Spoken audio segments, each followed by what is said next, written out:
Hello friends, I am Dr. Diwakar Garg from Garg Hair Transplant Clinic, Bathinda. Today I will talk about some short-term side effects of hair transplant and how to take care of that and how we will treat them.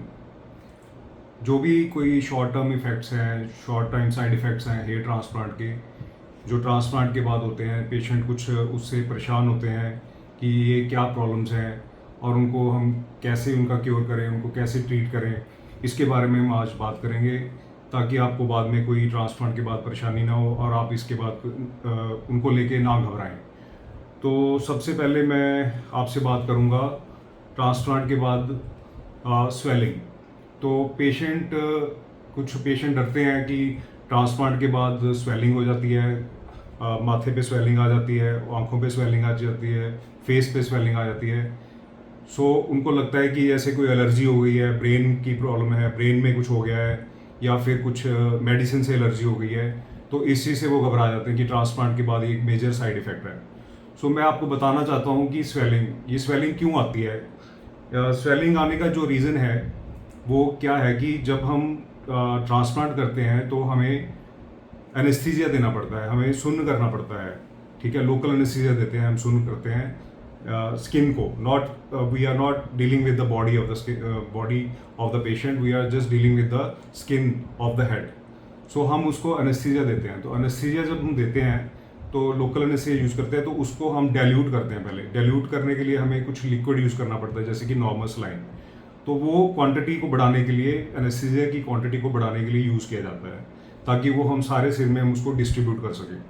तो जो वो liquid है तो हमने head में दिया है, head की स्किन में दिया है, तो वो धीरे धीरे करके ग्रेविटी से धीरे धीरे ड्रेन करता है। वो माथे की स्किन पे आ जाता है, धीरे धीरे कभी कभी आंखों पे भी आ जाता है, कभी कभी फेस पे भी आ जाता है। इससे कोई डरने वाली बात नहीं होती। तो जस्ट ये लिक्विड है, जो लिक्विड एनेस्थीसिया में हमने लिक्विड यूज़ किया है, वही लिक्विड है जो धीरे धीरे ग्रेविटी से नीचे नीचे ड्रेन कर रहा है। वो स्किन के अंदर ही है, नीचे ब्रेन में नहीं है वो। तो उसके लिए हमें क्या क्या प्रिकॉशन करनी है कि वो स्वेलिंग ना आए। तो सबसे पहले तो हमने ये करना है कि हम 4-5 दिन तक कोई भी काम बेंड होके ना करें, हम ज़्यादा बेंड ना करें। तो अगर हम बेंड नहीं करेंगे तो स्वेलिंग बहुत कम आएगी या मिनिमल स्वेलिंग आएगी या फिर नहीं आएगी। तो इसके बाद अगर हम स्वेलिंग और क्या प्रिकॉशन करनी है, तो हमें थोड़ी सी आइस ले सकते हैं। आइस को हम हल्का हल्का इसके माथे पे लगा सकते हैं, उससे भी स्वेलिंग कम हो जाती है। या फिर इस तरह से हम मसाज करेंगे तो जो वाटर है, जो लिक्विड है, वो ऐसे डिस्ट्रीब्यूट कर जाता है। और फोर्थ, हम जो एक मेडिसिन देते हैं जिससे लिक्विड जो है यूरिन के थ्रू निकल जाता है। लेकिन फिर भी अगर स्वेलिंग आती है, अगर सूजन आती है, तो उससे डरने वाली कोई बात नहीं होती। वो 3-4 दिन के बाद, ट्रांसप्लांट के बाद आ सकती है और वो 3-4 दिन के बाद अपने आप चली जाती है। हम घर के ट्रांसप्लांट क्लिनिक में इस लिक्विड को, नॉर्मल स्लाइन को कम से कम यूज़ करते हैं। तो हमारे केसेस में बहुत ही कम लोगों में मैंने देखा है कि स्वेलिंग आती है। और मैंने आपको बता दिया कि स्वेलिंग अगर आएगी तो घबराने की जरूरत नहीं है। अगर आ गई है या ना आए, उसके लिए हमें क्या क्या प्रिकॉशन करनी है, इससे हमें डरने की बिल्कुल भी जरूरत नहीं है। तो सेकेंड, हम पेशेंट्स की कंप्लेंट होती है pen in the donor area. जहाँ से हम बाल लिए हैं वहाँ पे पेशेंट को पेन फील होता है। तो जो पेन, और कभी कभी पेशेंट बोलते हैं कि सुइयाँ सी चुभ रही हैं। तो ये क्या होता है कि जब 7-8 दिन के बाद हमारी जो क्यूटेनियस नर्व्स हैं, जो जहाँ से बाल लिए गए हैं, वहाँ की स्किन की जो क्यूटेनियस नर्व्स होती हैं, वो धीरे धीरे रिकवर कर रही हैं। तो जब रिकवर करती हैं, वो सुइयों जैसा पेन महसूस होता है और हल्का हल्का ज़्यादा कभी कभी यहाँ पे पेन महसूस होता है। तो इससे भी कोई डरने वाली बात नहीं है। के लिए हम क्या करेंगे, या तो हम एलोवेरा जेल लगा लो ठंडक देने के लिए, या हम आइसिंग कर सकते हैं, या नॉर्मल सा कोई भी पेन किलर ले सकते हैं। तो इन चीज़ों से अगर हम करेंगे तो पेन चला जाएगा। इससे भी कोई डरने वाली बात नहीं है। थोड़ा बहुत अगर पेन होगा, अगर फिर भी कोई कंप्लेंट आती है तो आप हमें कांटेक्ट कर सकते हैं। थर्ड, पेशेंट कंप्लेंट करते हैं फॉलिकुलाइटिस, फिंसियाँ। तो जो फिंसियाँ होती हैं, तो मैं आपको बता रहा हूँ कि स्वेलिंग जो पहले दिखा रहा था कि ये स्वेलिंग है, ये जैसे स्वेलिंग आती है, इस तरह की स्वेलिंग आती है। इससे कोई डरने वाली बात नहीं है। और सेकेंडली, जो मैं अभी बात कर रहा हूँ फॉलिकुलाइटिस की, तो ऐसी फिंसियाँ, ये देखो आप फिंसियाँ अगर देख सकते हैं यहाँ पे, तो इस तरह की कुछ फिंसियाँ हो जाती हैं जहाँ पे हमने बाल लगाए हैं और यहाँ जहाँ से बाल निकाले हैं।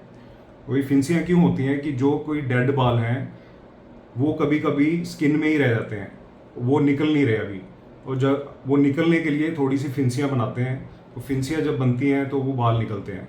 तो इनसे घबराने की जरूरत नहीं है। फिंसियाँ अगर हो रही हैं तो उसके लिए हमें क्या करना है कि वैसे तो अच्छे से 5 दिन के बाद अच्छे से हेड को वॉश करना होता है, पीछे से डोनर एरिया को अच्छे से वॉश करना होता है। 10 दिन के बाद हल्का हल्का से ट्रांसप्लांटेड एरिया को वॉश करना होता है। 15 दिन के बाद अच्छे से वॉश करना होता है। तो जितने भी डेड हेयर्स हैं वो निकल जाएंगे, और फिंसियाँ होने के चांसेस बहुत कम हो जाते हैं। अगर फिर भी हल्की हल्की सी फिंसियाँ हैं तो हम हल्का सा थोड़ा सा एंटीबायोटिक देते हैं। पेशेंट हमसे कांटेक्ट कर सकते हैं, हम उनको एंटीबायोटिक सजेस्ट करेंगे, दैट पेशेंट कैन टेक, और ये फिंसियाँ कम हो जाएंगी। और अगर फिर भी वो फिंसियाँ कम नहीं हो रही, patient can come to our clinic. तो छोटे छोटे जो बाल होते हैं तो उनको हम निकाल देते हैं विदाउट एनी एनेस्थीसिया। कोई पेनफुल प्रोसीजर नहीं है, उसको हम हल्के हल्के से जो बाल फंसे होते हैं उनको निकाल देते हैं। उससे क्या होता है कि ये जो फिंसियाँ हैं ठीक हो जाती हैं। तो इन फिंसियों से भी कोई डरने वाली बात नहीं है। अगर अच्छे से वॉश करेंगे, अगर आप 5 दिन के बाद डोनर एरिया को, और 10 दिन के बाद और 15 दिन के बाद ट्रांसप्लांटेड एरिया को, उससे क्या होता है कि ये फिंसियाँ बनने के चांसेस बहुत कम हो जाते हैं। फोर्थ, मुझे कंप्लेंट करते हैं पेशेंट रेडनेस। जहाँ पे बाल लगे हैं वहाँ पे रेडनेस फील होती है, तो स्किन में रेडनेस आ जाती है। That is also a part of recovery. जब रिकवरी हो रही है, जब जहाँ पे ट्रांसप्लांट किया है, तो हल्की हल्की सी रेडनेस हो सकती है। उससे बिल्कुल भी घबराने की जरूरत नहीं है, that is part of recovery. तो आप देख सकते हैं, ये देखिए ट्रांसप्लांटेड एरिया में हल्की हल्की सी हमें रेडनेस नज़र आ रही है। This redness is also part of recovery. जो इन्फ्लेमेशन है धीरे धीरे अपने आप ठीक हो जाएगी, इससे भी कोई बड़ी वाली बात नहीं, इसके लिए कोई भी मेडिसिन लेने की जरूरत नहीं होती है। Fifth is cracks. कुछ पेशेंट मुझे कंप्लेंट करते हैं कि सर जहाँ पे ट्रांसप्लांट हुआ था वहाँ पे ऐसे क्रैक्स बन गए हैं। तो यहाँ पे क्या बाल निकल गए हैं सारे? ये तो 5-6 दिन के बाद ही ऐसा बन गया है, यहाँ से सारे बाल निकल गए हैं, क्या वो हो गया है? तो ये बाल नहीं निकले हैं, ये क्रैक्स एक्चुअली ड्राइनेस की वजह से होता है। जो ट्रांसप्लांटेड एरिया है वो एक्चुअली ड्राई हो गया है। जो स्कैब्स बन गए हैं बालों के ऊपर, वो एक दूसरे के वो स्ट्रेच करते हैं। आप देखोगे इधर वाले जो बालों के बाल हैं वो इधर को स्ट्रेच कर रहे हैं, और इधर वाले बाल इधर को स्ट्रेच कर रहे हैं। तो जब स्ट्रेचिंग होती है स्कैब्स में, तो यहाँ पे एक स्पेस बन जाता है, तो ये क्रैक्स बन जाते हैं। इनमें से बाल नहीं निकले हैं, ये just stretching of the skin है। सो इससे घबराने की जरूरत नहीं है। जब ये बाल, ये स्कैब झड़ जाएंगे तो धीरे धीरे स्किन अपनी जगह पे आ जाएगी, तो ये क्रैक्स दिखने बंद हो जाएंगे। इसके लिए कुछ भी नहीं हमें करने की जरूरत। वही जैसे मैंने बताया कि जैसे वॉश करना है 10 डेज के बाद, 5 डेज के बाद, 15 डेज के बाद, वैसे ही वॉश करेंगे तो धीरे धीरे ये सब ठीक हो जाएगा। उसके बाद कंप्लेंट करते हैं पेशेंट, कुछ डैंड्रफ हो गया है सर, सिर में बहुत ज़्यादा डैंड्रफ हो गया है, वाइट वाइट डैंड्रफ हो गया है, इचिंग हो रही है। So this is also because of not washing the head properly. Patient जो है 10 दिन के बाद अच्छे से वॉश करना होता है, 15 दिन के बाद अच्छे से वॉश करना होता है। तो कई पेशेंट होते हैं जो वॉश नहीं करते हैं, वो डरते हैं अगर हम वॉश करेंगे तो ट्रांसप्लांटेड बाल ख़राब हो जाएंगे, वो निकल जाएंगे, उससे हमारा ट्रांसप्लांट ख़राब हो जाएगा। एक्चुअली जो हम बाल लगाते हैं, जो ग्राफ्ट्स लगाते हैं, वो डेड हो चुके होते हैं जब हम बाल लगाते हैं, तो उन्होंने निकलना ही है। वो 10 डेज के बाद थोड़ा थोड़ा निकलना शुरू करेंगे, 15 के बाद और निकलना शुरू होंगे। तो उन्होंने, जिन बालों ने ग्राफ्ट से निकलना है वो निकलेंगे, तो उससे वरी करने की बात नहीं है। अगर हम उनको वॉश नहीं करेंगे तो वो डैंड्रफ बन जाएगा वहाँ पे, और वहाँ पे इचिंग होगी और स्किन की हाइजीन खराब होगी। तो ऐसा दिखता है वो डैंड्रफ। सी अगर आप देख सकते हैं इस तरह का वो वाइट वाइट सा डैंड्रफ बन जाता है।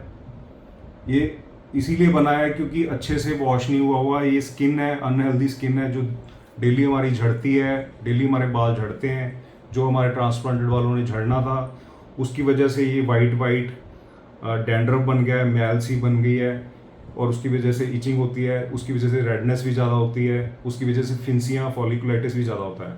अच्छे से वॉश करने से ये रेडनेस भी कम हो जाती है, डैंड्रफ भी नहीं होती है, और रेडनेस भी कम होती है। अगर फिर भी इचिंग वगैरह हो रही है तो कोई लिवोसिट्रिजिन जैसे टैबलेट होती है लिवोसिट्रिजिन, वो टैबलेट ले सकते हैं। और अगर फिर भी कोई दिक्कत आ रही है तो हमें आप कांटेक्ट कर सकते हैं। एक कंप्लेंट और आती है, दैट इज़ वेरी रेयर। जैसे कि 100 में से एक पेशेंट में ये कंप्लेंट आ जाती है कि सर जहाँ से बाल लिए थे वहाँ पे बिल्कुल खाली हो गया है। ये जनरली हमें यहाँ पे साइड्स में दिखाई देता है, इस जगह पे। तो that is called age shock loss. See, तो ये शॉक लॉस है। ये अगर आप देख रहे हैं अच्छे से, ये बिल्कुल यहाँ पे बाल नहीं है। तो ये शॉक लॉस होता है कई पेशेंट में, 100 में से मान के चलो एक पेशेंट में कभी कभी ये प्रॉब्लम आ जाती है। It is very rare.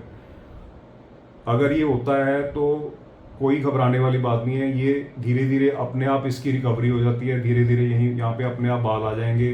कोई इसके लिए मेडिसिन लेने की जरूरत नहीं होती।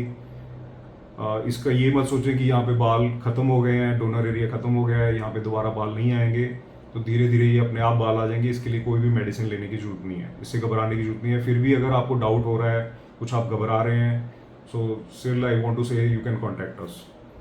And last problem is, patient कहते हैं कि सर जहाँ पे बाल लगे थे वहाँ पे सुन्न महसूस हो रहा है। वहाँ पे जब हाथ लगाते हैं पता नहीं चलता है कि क्या सेंसेशन ख़त्म हो गई है, कम हो गई है। So that is also because of shocks of nerves. जो नर्व्स हैं हमारी, सेंसरी नर्व्स हैं स्किन की, वो शॉक में चली जाती हैं जब हम ट्रांसप्लांट करते हैं। तो उससे उसकी वजह से क्या होता है कि सेंसेशन कम हो जाती है, पेशेंट को फील नहीं होता है। So it is normal. ये जो सेंसेशन है धीरे धीरे 1 मंथ में या 1.5 महीने में या 2 महीने 2.5 महीने भी लग जाते हैं कभी कभी सेंसेशन को वापस आने में। लेकिन ये धीरे धीरे अपने आप ठीक हो जाती है। इससे भी कोई घबराने वाली बात नहीं है। ये अपने आप ठीक होगी, इससे कोई मेडिसिन की लेने की जरूरत नहीं है। तो these are the problems which I have discuss with you.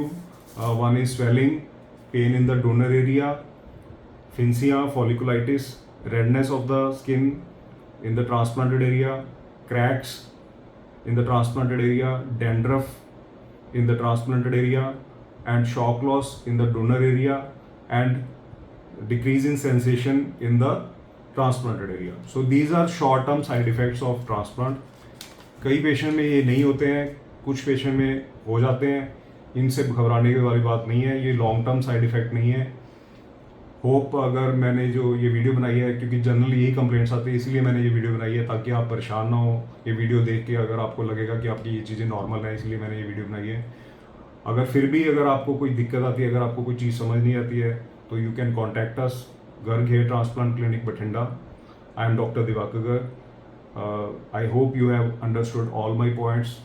I'm very thankful to you. Thank you very much.